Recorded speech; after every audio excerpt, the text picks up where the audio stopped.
está me vendo. A gente está começando o bloco sobre a obediência. E foi pedido para eu falar sobre a obediência de Cristo. E também, assim, quando eu ia rezando, eu também me via muito a certeza de que de falar sobre a obediência na Sagrada Escritura, especialmente na história de Israel. Mas evidentemente que o foco vai ser em Jesus. Eu tava rezando hoje e, assim, praticamente o tempo que eu tive que preparar foi hoje na minha oração pessoal. Não deu tempo nem de muita coisa. E graças a Deus eu não levei a regra nem o estatuto para o trabalho. E depois é que eu soube que vai ter depois a obediência, né, segundo as regras dos estatutos. E aí, assim, mas a passagem que me veio mais forte foi a de Filipenses. Porque não tem como não pensar na obediência de Jesus sem pensar nesse hino de Filipenses, né?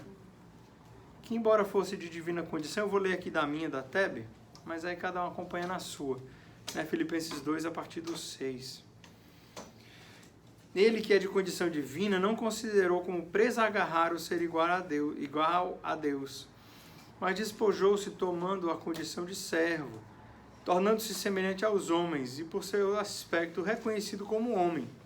Ele se rebaixou, tornando-se obediente até a morte e morte numa cruz.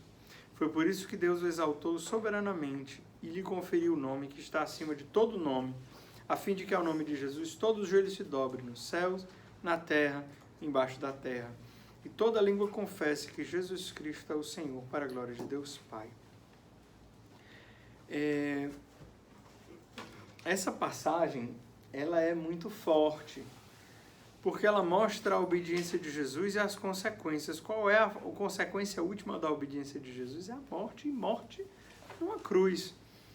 Hoje a gente fala da morte de cruz, mas para nós a morte de cruz é uma coisa muito distante, é uma coisa ainda que é meio que a gente olha o crucifixo e tal.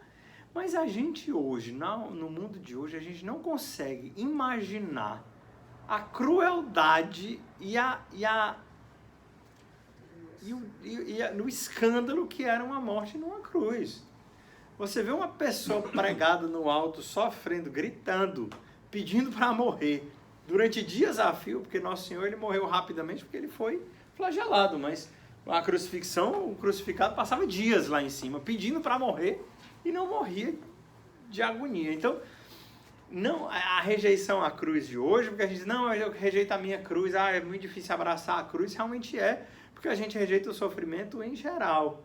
Mas abraçar a cruz, quando Jesus dizia, cada um tome a sua cruz e me siga, deve ter gerado uma confusão muito grande na cabeça dos discípulos, porque primeiro que aquilo ali não faz o menor sentido, que sei que você está dizendo. Depois é que vai fazer sentido, mas até a morte dos primeiros discípulos pessoas ainda morriam crucificadas. Então não era uma coisa assim, completamente distante e fora da realidade. Hoje, a morte de cruz ainda é uma coisa muito ainda no mundo das ideias para nós. E a gente não percebe, mas mesmo hoje, a gente ainda se toca de que realmente é uma coisa extrema. E morrer de cruz, e morrer assim, de uma das piores punições que a humanidade já conseguiu fazer até hoje. Mesmo as torturas chinesas, assim, se comparam à crucifixão. E aí às vezes a gente para e esquece uma coisa que vem um pouquinho antes dessa obediência. Mesmo sendo de divina condição. Mesmo sendo igual ao Pai. Jesus, ele obedeceu, não era porque ele era menor do que o Pai. Não era porque ele era inferior ao Pai. Não era porque o Pai era autoridade sobre ele. Porque ele é o quê? Deus de Deus, luz da luz, Deus verdadeiro de Deus verdadeiro, gerado, não criado, consubstancial ao Pai. Ele é um com o Pai no mesmo nível, os dois são iguais.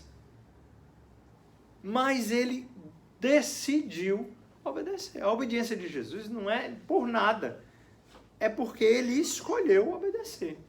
Ao extremo de morrer numa cruz. Então, essa passagem ela é um resumo muito grande da história da nossa salvação como um todo.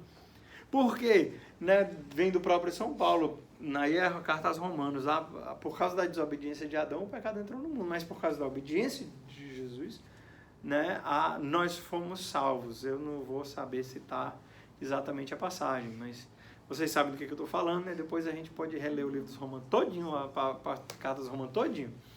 Mas,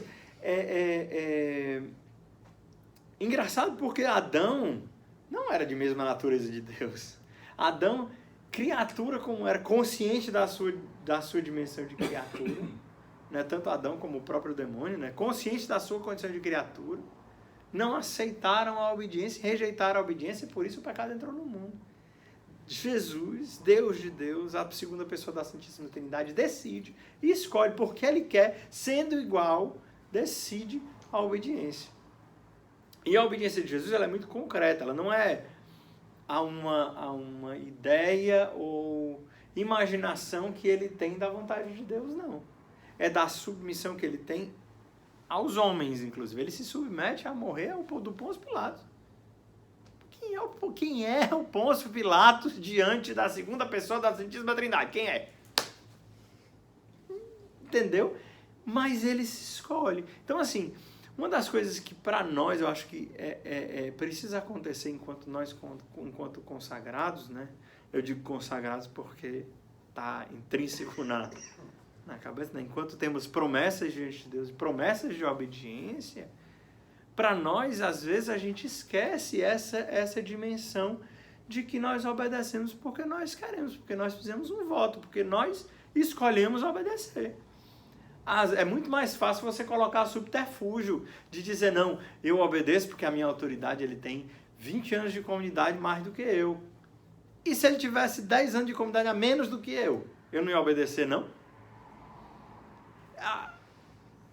É muito fácil a gente dizer, não, eu obedeço por causa disso, né? Eu obedeço porque é meu pai. Mas é claro, evidentemente que eu devo obediência, mas eu não obedeço porque é meu pai. Eu obedeço porque eu decidi obedecer, porque eu fiz um voto, né? Entendam a palavra voto, mas eu fiz uma promessa diante do altar, diante de Deus, que eu quero obedecer, e é só por isso que eu obedeço. Jesus, ele tinha todas as condições do mundo de não obedecer a seu ninguém aqui nessa terra. Mas ele foi obediente a José e a Maria.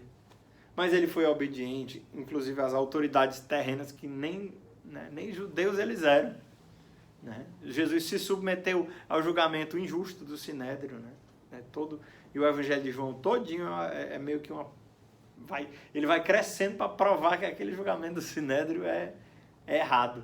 Mas não vamos entrar na exegese do Evangelho de João aqui não. É só para a gente perceber que existe um mistério que é muito além daquilo que a gente consegue compreender e simplesmente abraçar, né?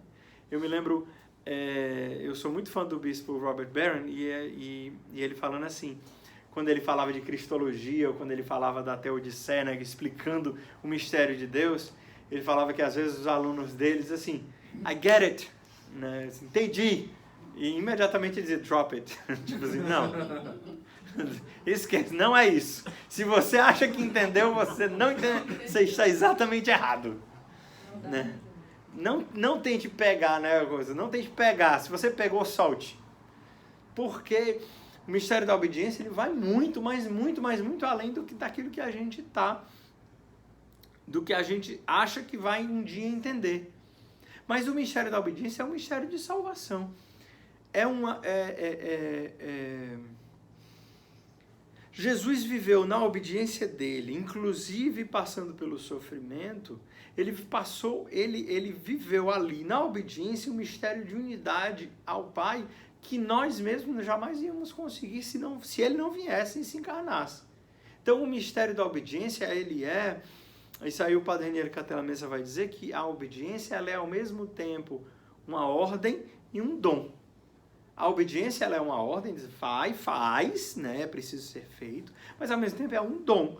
Deus nos dá o dom da obediência pela sua própria obediência, né? Deus Deus se encarna, toma a nossa carne, se torna homem como nós, sem nenhuma violência, sem nenhuma competição com a nossa humanidade, com a nossa carne, mas na nossa carne ele obedece, fazendo que a gente se volte a ser unido a Deus como era não, muito melhor e muito além do que era a intenção primeira, né? A santidade original. Porque agora uma escolha livre, apesar das concupiscências, né? Esses dias eu estava até conversando com a Juliana, porque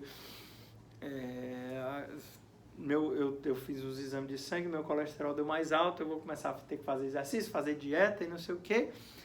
E aí eu comentei, né? Não, porque eu estou precisando fazer dieta, né? Cortar carboidrato e tal. E aí teve uma pessoa muito solista, assim, muito... Ah, não, então peraí. Aí, tipo assim, começou a dizer, não vou colocar isso aqui na sua frente. Eu disse, meu filho, qual é a virtude que eu vou ter se você está me tirando a oportunidade de dizer não? Né? Qual liberdade eu tenho de dizer não se você já disse não por mim? Né? Então, diante também do pecado, assim, a nossa liberdade e a nossa obediência, ela tem muito mais mérito agora diante da concupiscência.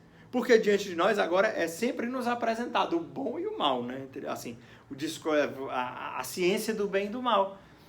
Mas se não me é apresentado o mal, qual é o mérito que eu tenho de escolher pelo bem? Existe mérito, evidentemente, porque porque a escolha pelo bem ela vem desde antes. Mas agora, diante da possibilidade e da pseudo-felicidade do mal, eu dizer não, isso torna a minha escolha muito maior. Né? E aí isso eu vejo alguns teólogos falando que esse é a virtude, né? A virtude da obediência é um dos motivos pelos quais Jesus subiu aos céus. Isso, vou me explicar. Se Jesus não tivesse subido aos céus, ressuscitei, estou aqui, toca aqui, minha carne, meu sangue, olha, quem não acreditar que eu ressuscitei, pode trazer aqui, pegar aqui, que está tudo certo, viu? Se Jesus estivesse até hoje na cátedra, né, se Jesus fosse o Papa, né, entre aspas, até hoje, qual é o mérito de fé que a gente ia ter? Qual era a graça, assim, a graça no sentido de qual era a virtude que a gente ia ter diante de Deus, que está bem ali olhando se eu estou fazendo certo ou se eu estou fazendo errado. Né? Diante do guarda, né, eu vou andar no limite da velocidade porque eu sei que aquilo é o certo ou porque o guarda está ali me vendo? Eu vou ficar no sinal vermelho porque eu sei que aquilo é o melhor ou porque eu sei que eu não vou tirar uma foto? Né? Aqui em Toronto nem tem tanto pardalzinho não, mas na esquina da minha casa tem ali.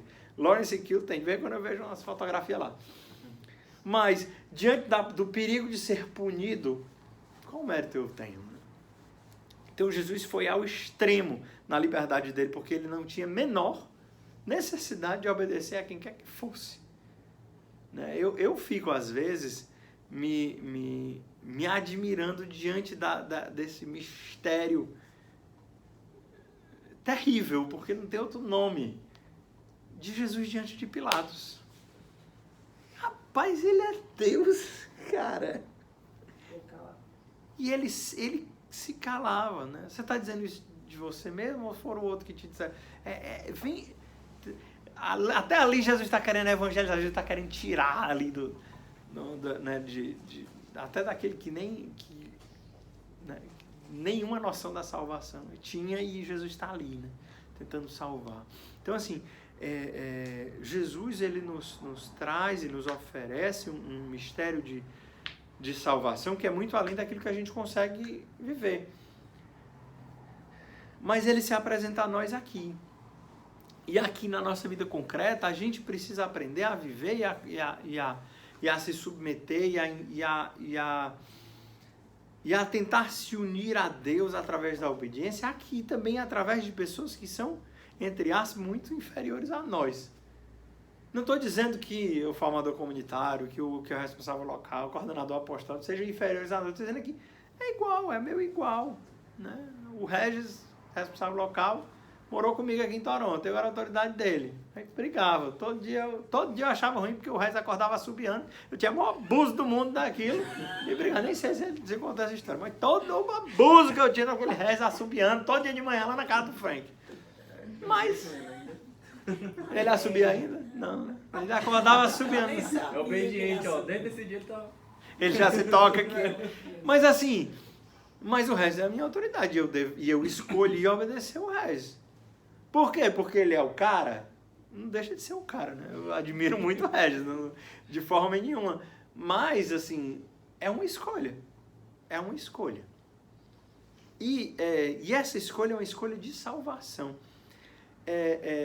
As pessoas falam que todo mundo só escreve um livro na vida, todos os autores escrevem um livro na vida, e todos os outros são introduções ou extensões daquele livro que a pessoa escreveu. Eu acho que eu só tenho uma pregação na vida, e tudo que vem antes ou vem depois. Qual é a minha pregação da minha vida? Senhor, né, onde foi que nós amamos os pobres, que nós cuidamos dos pobres, alimentamos, né? Não, foi a mim que fizeste. Né? Mas o mais ainda é eu não vos conheço. Para mim, a passagem da minha vida é eu não vos conheço. Porque eu acho que esse é o segredo, assim, pelo menos para mim, né? É o segredo da nossa intimidade com Deus, da nossa vida de santidade. Eu preciso ter intimidade com Deus ao ponto do Pai olhar para mim e dizer, eu te conheço. Eu te conheço. Né? Eu tenho intimidade contigo. Né? Eu tenho a capacidade de poder de mudar o teu nome se eu quiser. Mas assim, então para mim tudo é o conhecer a Deus. Eu te conheço, Jesus. Tu me conheces. Se eu chegar diante de ti, tu vai olhar para a minha cara e ver a face de Jesus? Será que o Pai vai olhar para mim e ver Jesus? E aí eu acho que não, assim, a obediência é um meio por excelência de se assemelhar a Jesus, que foi obediente até a morte e morte de cruz. A nossa vida inteira é uma cruz? Não. Né? É muito próprio da espiritualidade dos ocidentais, assim, do lado de cá, né? de Constantinopla para cá, a espiritualidade do crucificado, né? De olhar para o crucificado. E para nós, né, o auge da semelhança com Jesus são os estigmas, que digo o Padre Pio, São Francisco de Assis, aí tem Santa Rosa, né, que não tinha os estigmas todos, mas né, tinha a chaga. E a gente tem muito isso de se assemelhar com Jesus e crucificado. Mas na igreja oriental é o transfigurado, né? São como é que chama deles? Charbel, são Marum, Miriam, nem sei se ela já foi canonizada, né? A carismática, já foi? Eles eram transfigurados, eles brilhavam com o rosto brilhava ali, luz física, né? As pessoas viam luz física quando eles andavam, né?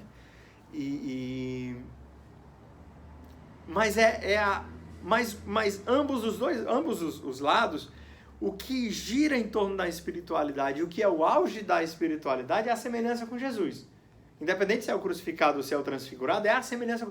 Qual é o objetivo maior da nossa vida? Nos parecer com Jesus.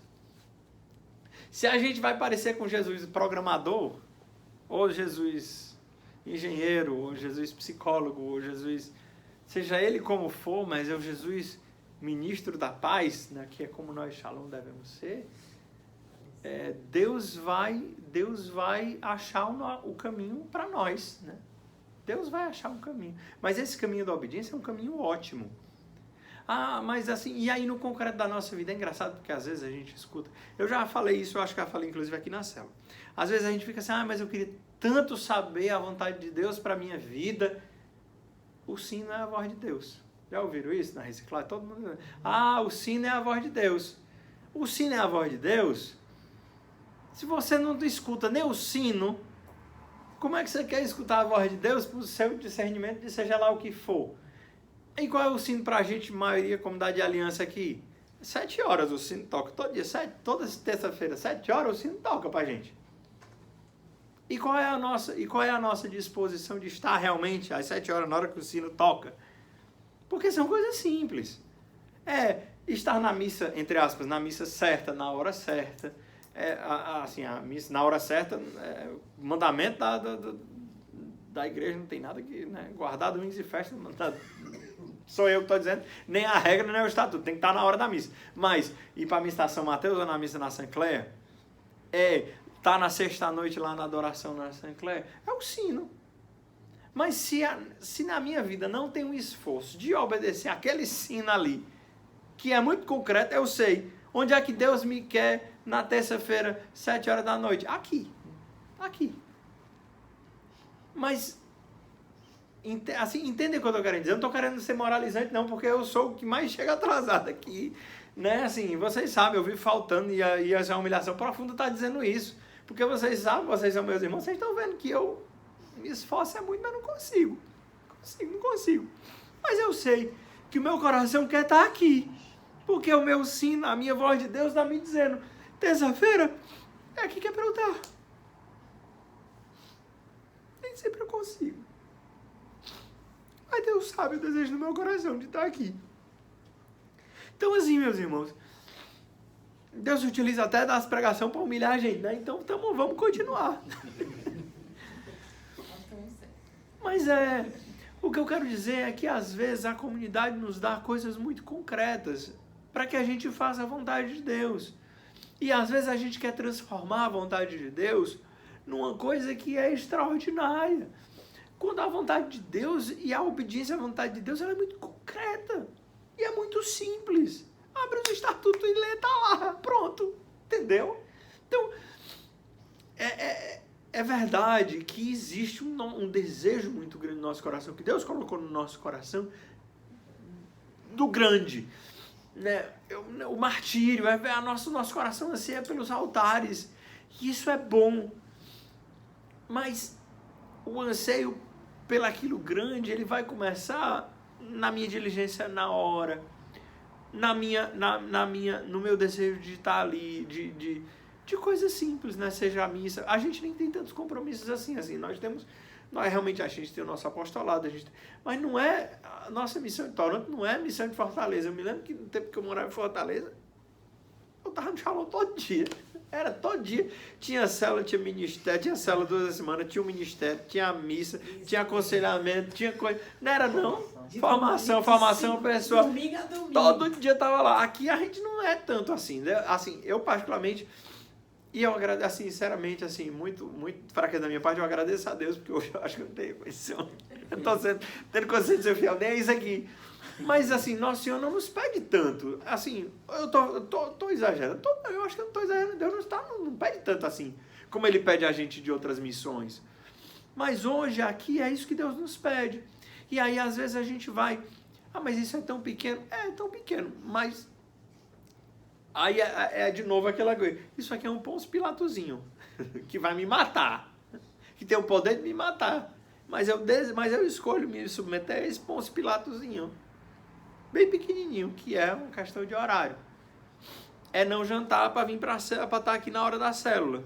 Que acontece muitas vezes. Tá aqui, tô eu, de paletó, de roupa de trabalho. Se eu quiser, o meu sonho é poder chegar em casa, jantar, tomar banho e poder voltar, mas não dá. Não dá. Aí o que eu faço? Chego em casa, jogo as coisas, pego o outro, engulo 2 coisas e saio correndo. Né? E bota a menina assim, é horrível. Às vezes é melhor nem ir para casa, porque o menino me abraça, aí começa a chorar porque eu vou sair, aí confusão. Mas é uma coisa simples? É. Mas é uma coisa grande também? É, porque isso vai matando a gente aos poucos, não é não? Assim, os meus irmãos da aliança, vocês sabem disso, assim, essas coisas às vezes é tão difícil, né?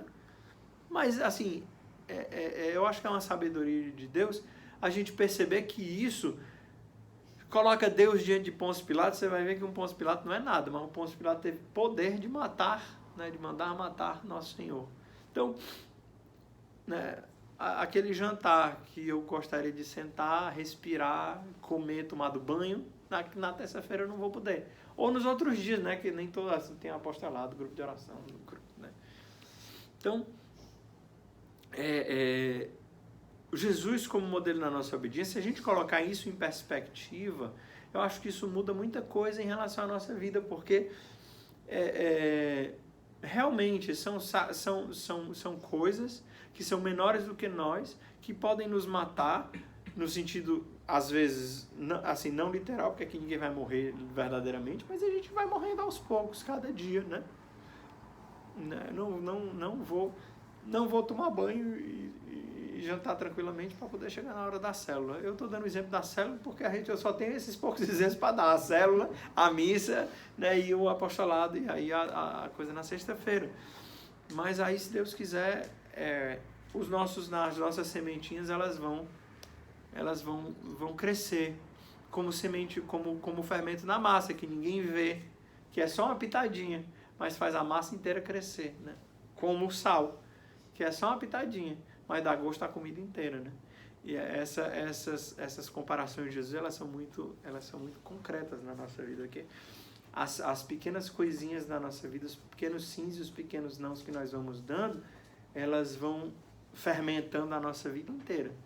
E aí, lógico, quando aparecer algo grande e algo verdadeiramente desafiante para que a gente faça, cada pequeno sim que a gente deu, ele vai dando força para que a gente consiga dar um simzão grande, né? Assim. Então, só voltando mais a alguma coisa um pouco mais concreta. A obediência, ela não acontece de forma impositiva. Nosso Deus, ele não é... Como é que eu vou explicar?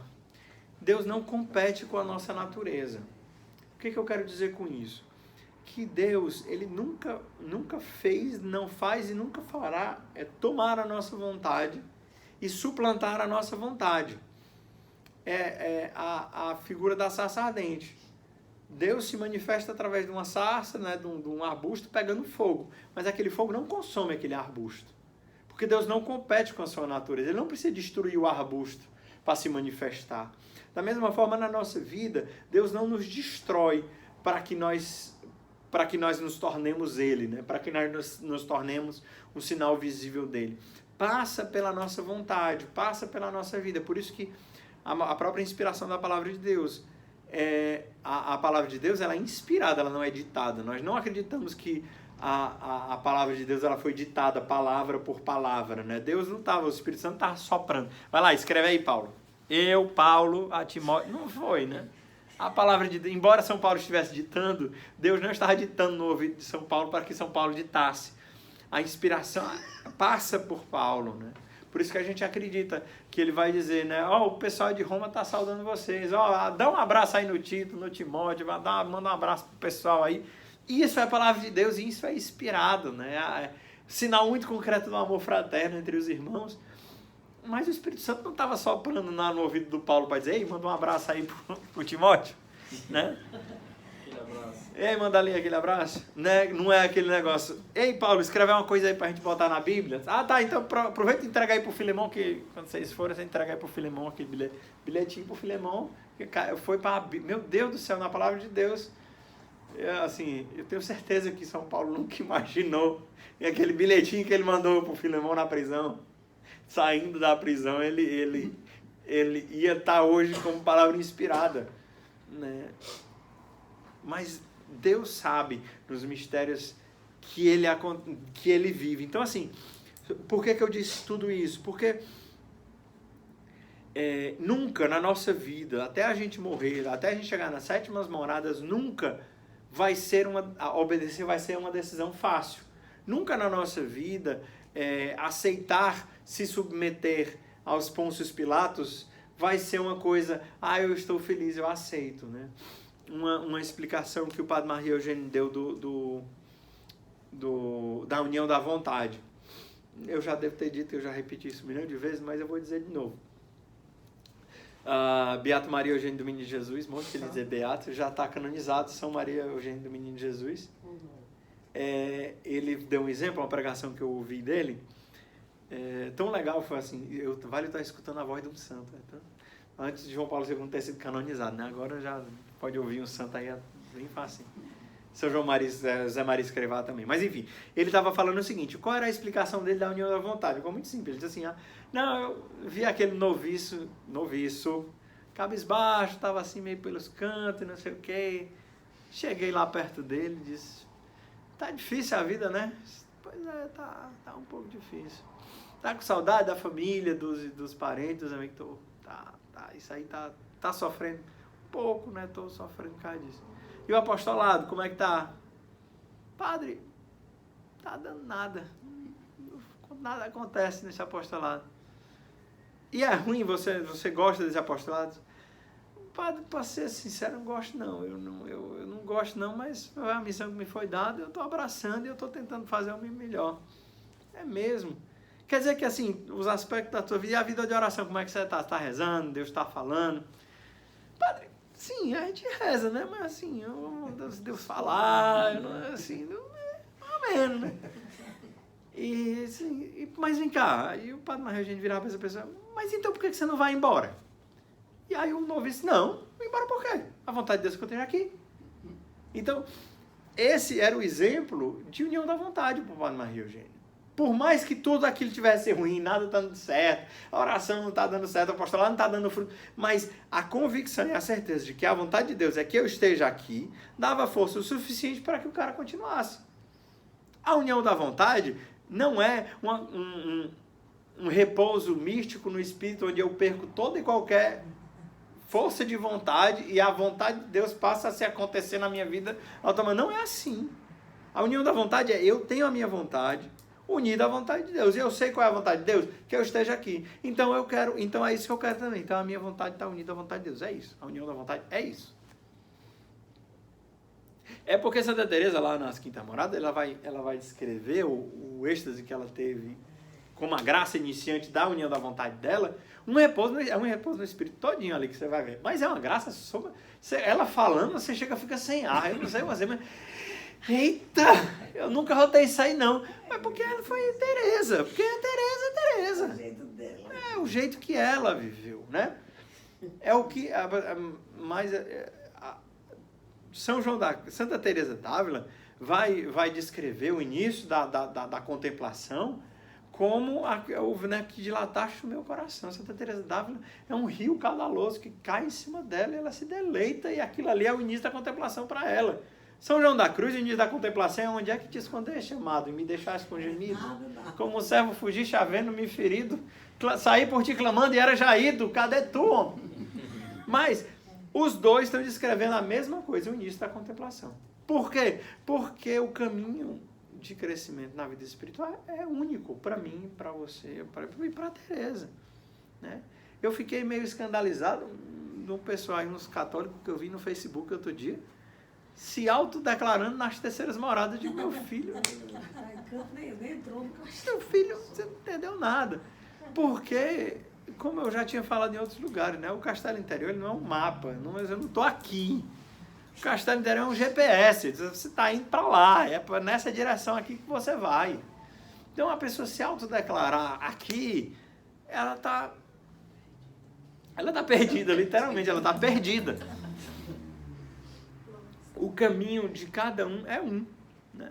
Assim, Deus escolhe alguns para passar no cadinho da humilhação, né? Assim, Deus escolhe uns que é tribulação atrás da outra.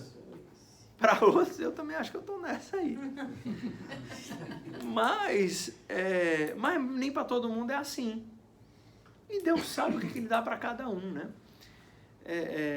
Eu me lembro agora de São Tomás de Aquino, eu nem me lembro onde é que está isso na Suma Teológica, mas falando sobre por que né, sobre essa questão da justiça divina, por que alguns sofrem tantos e alguns são tão ruins e tem tantas coisas boas, né? Por que parece que aqueles caras que são mais injustos, né? Você olha para a política no Brasil, não precisa nem dizer nada, né? A pessoa é ladrão, corrupto, quer saber de nada, tá lá na mansão, tudo, na pizza no meio do mundo, e que tá aí, Sarney tá aí, até hoje. E aí você olha e diz, tanta gente fiel, né? Temente a Deus, né? Rezando, a pessoa, e ainda tá lascado, coitado. E aí, Santo Tomás de Aquino diz, um pouco brincando, diz assim, quem garante que isso aí deles não é a punição? Quem garante que isso não é uma punição deles? Porque às vezes a gente entra de cair naquele evangelho da prosperidade, de achar que a nossa recompensa é aqui. Mas, por que eu falei isso aqui tudinho? É porque às vezes a gente quer se colocar acima de Deus mesmo, achando que a gente vai entender o mistério de Deus para a nossa vida. Não vai. E aí o que vai acontecer? A gente se submete à vontade de Deus também, que acontece através dos inúmeros mistérios que acontecem através da nossa vida. Porque nós temos um pensamento muito linear. Lá estou eu acadêmico de novo, mas vamos lá. Nós temos um pensamento muito linear. Acontece isso, depois acontece isso, depois acontece isso, depois acontece isso, depois a gente chega no céu. Só que Deus está vendo the big picture, né? Deus está vendo tudo acontecendo ao mesmo tempo, na mesma hora, e Ele tem o controle de tudo. Né? Tipo assim, eu me casei com a Juliana. Estou muito feliz de ter encontrado com a Juliana. Juliana nasceu em Fortaleza, no mesmo ano que eu, no mesmo hospital que eu. E eu fui encontrar com ela quase 30 anos depois, ela na Áustria e eu no Brasil. Deus está vendo the big picture. Deus está vendo o que as coisas vão acontecer muito além do que aquilo que a gente consegue. Então, um outro exemplo concreto, também do bispo Robert Barron sobre o mal no mundo, ele falava assim, que a gente às vezes vê uma família e onde tem uma criança especial, né? E aí tem uma criancinha normal e uma criança especial. Aquele meninozinho, ele vai aprender com a criança especial a ter compaixão, a ter paciência, a prestar atenção e a cuidar dos outros sem retorno emocional, físico ou financeiro nenhum. Mas ele está ali, ele está vendo, ele aprende, porque ele percebe que aquilo, porque é o irmão dele, e aquele amor que ele tem. Essa criancinha que cresceu com criança especial, nem os pais, nem os parentes, nem o filho, nem o pároco, está olhando para aquela criança especial e vai dizer, meu Deus, mas por que Deus permitiu isso? Mal sabem eles que aquela criança, irmão daquela outra, aprendeu a compaixão de berço. E vai ensinar para os seus filhos a compaixão desde o berço. E essas crianças que cresceram, filhos de um pai que sabe o que é a compaixão, vão se tornar grandes santos na igreja. Por causa de uma criancinha especial que aconteceu lá na frente, que a gente não entende o sofrimento. Pode ser que seja daqui a 50 anos, 3 gerações depois. Mas Deus está vendo, big picture. Então assim, Nosso Senhor sabe, me colocou lá no apartamento, cheio de bad bug, de barata, de coisa que eu não consigo dormir, que a minha mulher chora, e que ontem a gente foi dormir 1 hora da manhã matando o bicho. Mas estamos lá. Por quê, rapaz? Não sei não. Para mim, parece injustiça. Eu digo, Jesus, mas tava tão bom, eu tava tão bem ali na Alemanha, para que diabo eu vim me largar para vir para cá, para ser mordido por bicho aqui? Tô chorando de novo. Mas Nosso Senhor sabe que essa humilhação que a gente está passando agora vai fazer parte da alegria que há de vir. Seja ela aqui, seja ela no céu. Mas há de acontecer, porque Deus vê tudo. Ele esperou 8.000 anos, desde que ele disse, Abraão, sai daí da tua terra e vai para onde eu estou te dizendo. 8.000 anos ele esperou para se encarnar. Por quê? Porque ele quis, porque ele é misterioso e porque ele sabe tudo. Então, assim, essa segunda parte, né, eu estou falando mais de uma maneira um pouco mais racional para que a gente consiga se submeter, inclusive para que nosso entendimento se submeta, para que a nossa obediência também seja baseada no intelecto. Por que eu estou dizendo isso? Porque Nosso Senhor nos criou corpo e alma. O Senhor nos criou inteligência também e coração também. Então, às vezes, quando o nosso coração está rejeitando, a nossa inteligência precisa aceitar, né? Por isso que eu estou dizendo assim, por isso que eu estou explicando, falando um pouco mais, digamos assim, um pouco mais racionalmente, por que a gente obedece racionalmente, porque a gente precisa também saber que, às vezes, nosso intelecto, a nossa razão, tem que baixar a nossa alma na pé mesmo, né? Do mesmo jeito, né? Como Santa Teresa diz, às vezes a gente precisa se submeter ao nosso corpo que está doente, não rezar, porque a gente não consegue, porque está doente mesmo. Então a gente vai ter que alimentar o corpo, parar de fazer sacrifício para respirar um pouquinho, porque senão a gente não aguenta, e depois criar coragem e rezar bem. E às vezes também é a mesma coisa. Se o nosso intelecto não tiver firmado, né? Se a gente for só coração, na hora da provação maior, nossa tendência vai ser sair, né? Vai ser fugir. Então, às vezes, precisa acontecer esse balanço de haver uma fé concreta, mas também uma razão bem firmada de dizer, nosso Senhor sabe. Né? E aí o grande motor da nossa esperança. Qual é o grande motor da nossa esperança? Primeiro, Romanos 5, a esperança não decepciona, porque o amor de Deus foi derramado nos nossos corações, mas a nossa esperança que vem de que Deus tem o poder de tirar de tudo algo bom. Né? É por isso, e é essa a razão, porque nós acreditamos, enquanto católicos apostólicos romanos, que Deus permite o mal no mundo. Porque Deus tem o poder de tirar, não importa qual for a situação, algo bom. Se o Pai, nosso Pai eterno, tirou da crucifixão de Jesus a salvação da humanidade, o que direi? Nosso Senhor não vai tirar de umas mordidas de bad bug, né? E aí, no mais, assim, outra que eu repetia constantemente, isso eu repetia muito aqui em Toronto, quando eu estava sozinho. Eu dizia, nosso Senhor, o Senhor disseste que nem um copo d'água ia ficar sem recompensa. Eu acho que isso aqui é mais do que um copo d'água, Jesus. Eu acho que isso aqui é um pouquinho mais do que um copo d'água que eu estou lhe dando. Mas por muito tempo essa foi a minha oração. Jesus está aqui, o meu copo d'água é esse aqui. Que eu acho que é mais do que um copo d'água. Mas se o Senhor disse que isso aqui, um copo d'água não ia ficar sem recompensa, eu espero que a minha juventude ofertada sirva de alguma coisa. Né? Então, tomemos a obediência não como pie in the sky, né, em inglês, né? Não como algo que está lá etéreo e intocável e imutável.